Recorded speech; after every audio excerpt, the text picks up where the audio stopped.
Magandang pagpapalang gabi po ang CCF family at ako po ay magbabasa. Narito na po tayo sa Genesis chapter 21.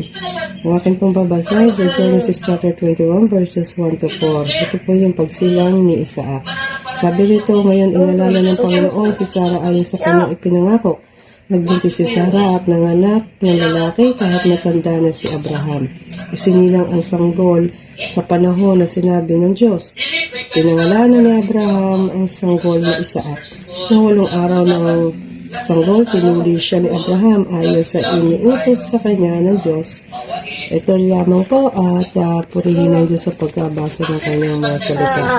Sa wakas po, dumating na yung kanilang pinakahihintay na pinangako ng Diyos sa kanila na bibiyayaan sila ng isang anak na lalaki at magngangalang Isaac. Dito lamang po na at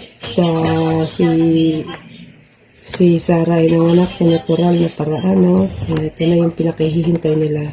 Bilang pagsunod sa Diyos naman, kailangan naman ito pa rin na Abraham. Yung kanyang pinangako, darating dito na paalisin din si Sarah at si Ishmael. Medyo masakit sa parte yun ni Abraham dahil anak niya si Ishmael. Pero ito ay maganda. Ang ating Panginoon naman po ay talagang our God is equal God po. Yun ay po ang pangako ng Diyos kayo para kay Ishmael naman ay tutuparin din natin Panginoon at maprotektahan niya si Ishmael dahil siya ay anak din naman po ni Abraham. Sabi nga talaga ang pangako ng Panginoon ay hindi advance, hindi delay, nasa tamang panahon. At sinasabi din po iyan sa Ecclesiastes. Sabi dito sa Ecclesiastes chapter 3 verse 11, He has made everything beautiful in its time. Matuto lamang tayo na maghintay. Sa ating paghintay, samahan din natin ng pananampalataya na may pagtitiwala at pananalangin sa ating Panginoon. Ito po, patuloy sana natin magampanan ang lahat din ng bagay na kinalaman sa ating pangako. Parang tayo bilang tao, dito sa verse 1 to 4 na ito, i-apply natin ito sa buhay natin bilang tao. Tayo rin po sana ay matuto rin tumupad sa ating mga pangako. Kasi pag hindi natin natutupad yung ating pangako sa ating mga pinangakuan po na masakit po iyon. Pero sa buhay nila Sarah, andun yung kanilang talagang faith and trust sa Panginoon. Kaya talagang alam nilang ibibigay ng ating Panginoon bagamat sila ay matanda na. At ito po yung sa kanilang paghihintay na mahabang panahon. And napalitan naman po sila ng joy ng kagalakan sa kanilang at kasiyahan sa paglabas ng ilang anak na si Isaac. Tapos tinupad din ng ating ni Abraham dito bilang yung covenant po sa lalaki at sa Panginoon na yung pagtutuli. Tinupad din ng ating ni Abraham dito sa kanyang anak na si Isaac. Dapat po talaga mahalaga yung pagsunod sa ating pagsunod. Ito po ay magdadala sa ating tamang landas. Simple sinasabi sa Proverbs 3 chapter 5 to 6, ang sabi rito na trust in the Lord with all your heart and lean not on your understanding. In all your ways acknowledge Him and He will direct to your path po. Alam ng Diyos kung kailan dapat ibibigay ang kanyang pangako. Hindi to advance. Handa natin, walang advance, walang delay, nasa tamang panahon. Ayun lamang po at God bless you all.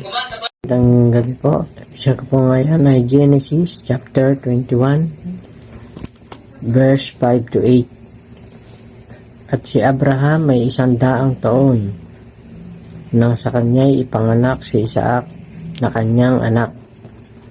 At sinabi ni Sarah, pinatawa ako ng Diyos. Sino mang makarinig ay makikitawa. At sinabi niya, sinong nakapagsabi kay Abraham na si Sarah ay magpapasuso ng anak, sapagkat ako'y nagkaanak sa kanya ng isang lalaki sa kanyang katandaan. At lumaki ang sanggol at inihiwalay sa suso. At nagpiging ng malaki si Abraham ng araw na ihiwalay sa suso si Isaac. Amen.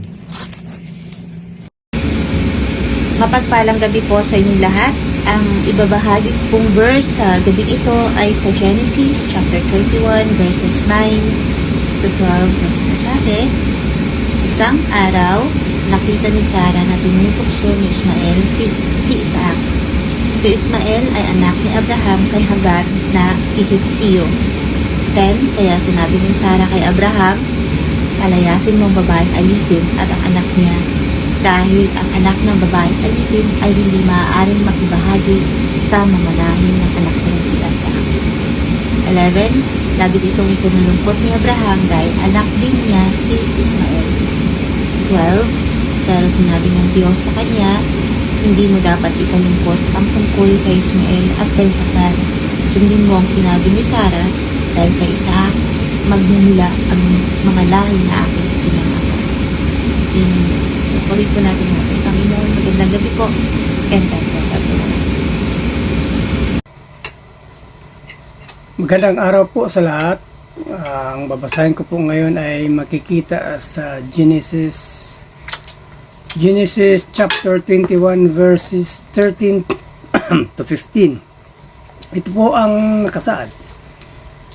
Ngunit ang anak mong iyan kay Hagar ay magkaanak din ng marami at sila'y magiging isang bansa dahil anak mo na naman si Ismael.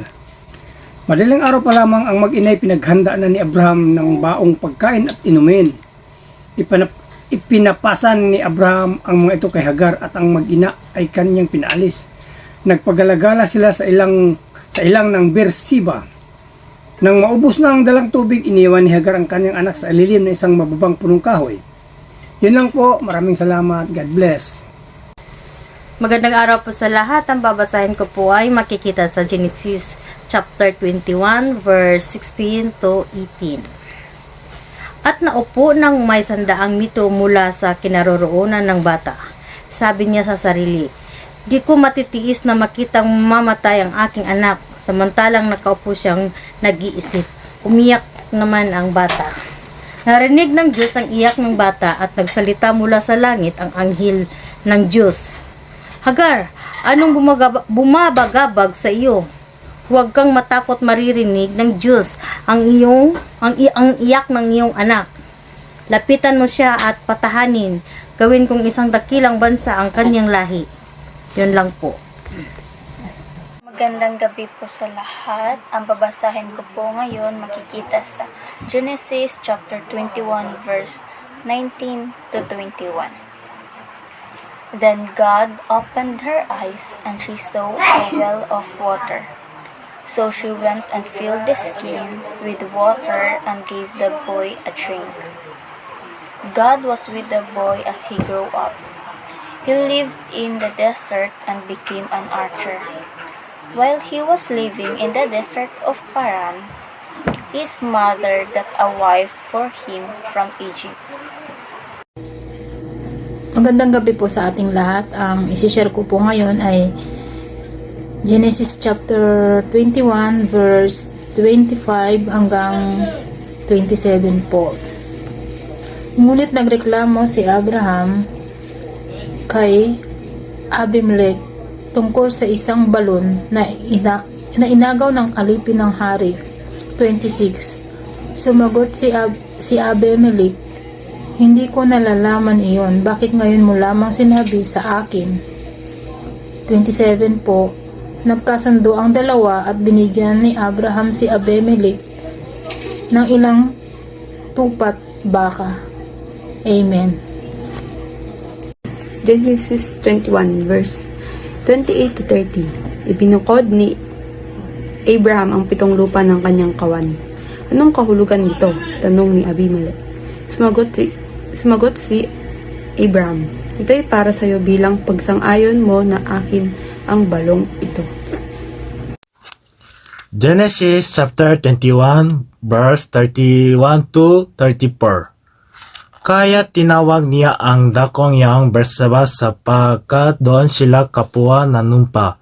Sa gayon gumawa sila ng isang tipan sa Berseba at nagtindig si Abimelech at si Pikol na kapitan ng kaniyang hukbo at nagsimpibalik sa lupay ng mga Pilisteo. At natanim si Abram ng isang punong kahoy na tamaring sa Berseba at sinambitla doon ng pangalan ng Panginoon Diyos na walang hanggan. At maraming araw na nakimpamayan si Abram sa lupa ng mga Pilisteo. Magandang gabi po muli. Ito po ang aming i-share sa Genesis 21 verse 1 to 4. Ang kapanganakan ni Isaac. Pinagpala ni Yahweh si Sarah at tinupad ang kanyang pangako. Ayon sa panahong sinabi ng Diyos, si Sarah nga ay nagdalang tao at nanganak ng isang lalaki. Kahit matanda na noon si Abraham, Isaac ang pinangalan ni Abraham sa kanyang anak, ayon sa utos ng Diyos. Tinuli ni Abraham ang bata 8 araw pagkasilang nito. Amen po. Salamat po sa bawat isa. Isang mapagpalang gabi po sa ating lahat. Para po sa ating devotion, tayo po ay nasa week 5, day 1 na po ng Genesis chapter 21. At sa pagkakataong ito ay ako po ay naatasan na ibahagi sa inyo ang Genesis chapter 21 verses 1 to 10. So sa mga nabasa po ng ating mga kapatid, atin pong naintindihan at naunawaan na dito po ay natupad na po yung ipinangako ng ating Panginoon kay Abraham at kay Sarah, na si Sarah po ay naglihi at ipinanganak niya na po yung magiging anak po nila ni Abraham, at ito po ay tinawag at pinangalanan nila na Isaac. Noon pa man po ay binigyan na po ng pangalan ang batang ito, at ito naman po ay tinupad ni Abraham na Isaac po yung ipangalan sa kanilang magiging anak ni Sarah. So, kung matatandaan po natin, ang ibig sabihin po ng Isaac ay laughter, one who laughs. Kung dati po noon si Sarah, kaya po siya nagtatawa dahil hindi po siya naniniwala na maaring mangyari dahil po sa kanyang edad na ganoon at sa edad din po ni Abraham. At ngayon po na 100 years old na si Abraham at si Sarah naman ay 90 years old during that time, talaga pong tinotoo ni Lord yung kanyang pangako. Kaya naman po yung pagtatawa dati ni Sarah na ngayon na po noong ipinanganak niya si Isaac ay napalitan naman po ng sobrang kagalakan, sobrang joy. Yung pong kakaibang pagtawa na hindi na po yung tawa na hindi naniniwala, kundi tawa ng pasasalamat na natupad na yung matagal nilang inaantay ay nabigyang katuparan na ng ating Panginoon. So dito po makikita po natin na talagang God is faithful po sa kanyang mga promise. At makikita po natin na sinasabi sa Isaiah 60 verse 22 na when the time is right, the Lord will make it happen. Dito po natin makikita na gaano man po katagal ang itinakda ng Panginoon. Pero gustuhin man natin yan or hindi, anuman circumstances ang kaharapin natin, pag yan po ay itinakda, mangyayari at mangyayari po yan. Gaano man po yan katagal na ipag-antay natin. Pag po itinakda ni Lord yan po ay magaganap sigurado dahil tapat po si Lord sa kanya pong mga pangako. So dito po makikita natin sa mga sumunod na verse na habang lumalaki ang batang si Isaac sa 8 days old po, nung 8 days old pa lang po siya ay sinircumcise na po siya ni Abraham, at nung habang lumalaki pa rin po siya at tumigil na po siya at nawalay sa paggagatas at ay nagkaroon ng pagtitipon, celebration, paghahanda. Doon po nakita ni Sarah na si Ishmael ay kinatutuwaan si Isaac. So dito po ay nakaramdam siya ng galit at kinausap niya si Abraham na gusto niya na umalis, paalisin si Hagar at si Ishmael upang hindi po makasama ni Isaac at marahil upang hindi maging kahati ni Isaac nung panahong iyon sa mga mamanahin, sa mga atensyon at pagmamahal na rin ni Abraham. So dito makikita natin na sumunod sumunod si Abraham. Bagamat nasaktan siya bilang ama dahil anak din naman niya si Ishmael, sumunod siya dahil muling nangako ang Panginoon na magkaganoon man na paalisin si Ishmael at si Hagar, mananatiling faithful pa rin si Lord. Inulit niya yung kanyang pangako na kanya pa rin pagpapalain si Ishmael dahil siya ay anak pa rin po ni Abraham. So dito makikita po natin na yung talagang pong unfailing love ng ating Panginoon, yung kanyang compassion, yung kanya pong awa at habag, na si Lord ay laging tapat sa kanyang pangako, very fair, na wala siyang huhusgahan kung sino man. Basta tayo po na magkasala man tayo ay humingi tayo ng tawad sa Panginoon, tayo ay manumbalik, tayo po ay patatawarin at patatawarin ni Lord.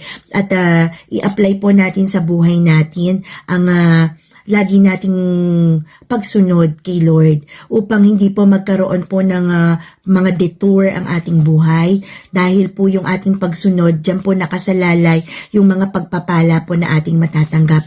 Yung pong mga choices na gagawain po natin at decisions sa ating buhay, yan po yung magmamatter ng ating future. Lagi po nating iayos ang ating puso, lagi po nating itama ang ating isip, at lagi po nating gawain anuman po yung makalulugod sa ating Panginoon. So yun lamang po, at God bless everyone. Salamat po. To God be all the glory.